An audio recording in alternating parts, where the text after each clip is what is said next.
Sosialisasi program pemerintah Kota Gorontalo menuju bersih sampah medis dan sampah domestik berlangsung di Ballroom Grand Key Hotel. Bersih sampah medis memiliki arti tentang sampah atau limbah yang dihasilkan dari kegiatan fasilitas pelayanan kesehatan di Kota Gorontalo dapat dikelola sesuai dengan peraturan perundang-undangan yang berlaku. Hal ini sebagai bentuk partisipasi dan kepedulian pemerintah Kota Gorontalo dalam mengatasi sampah, utamanya sampah medis yang memiliki potensi dampak negatif bagi kesehatan masyarakat dan kelestarian lingkungan. Permasalahan limbah medis merupakan permasalahan yang kompleks karena yang membutuhkan keahlian sumber daya manusia dalam melakukan pengolahan, mulai dari mengidentifikasi jenis limbah medis, pemilihan, pengolahan melalui teknologi seperti insinerator, sampai pada pengolahan residu pembakaran insinerator yang wajib dilakukan oleh vendor perusahaan yang memiliki izin khusus dari Kementerian Lingkungan Hidup dan Kehutanan.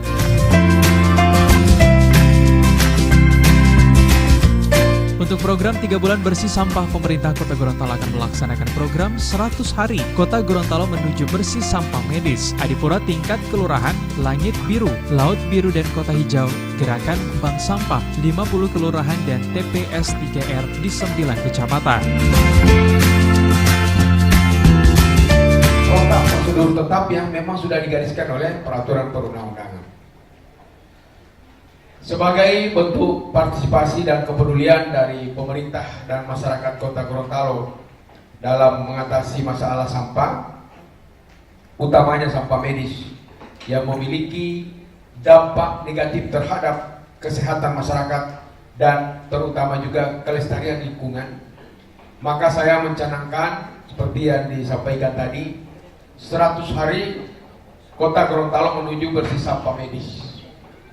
Makanya pada hari ini dikumpulkan seluruh stakeholder yang terkait dengan pengelolaan sampah medis ini, terutama pimpinan-pimpinan dari fasilitas pelayanan kesehatan, Fasiankes, baik itu klinik, rumah sakit, puskesmas, atau pusat-pusat pelayanan kesehatan.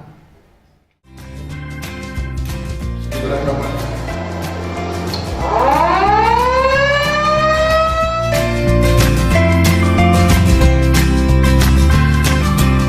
Tim Liputan Advertorial Musa TV.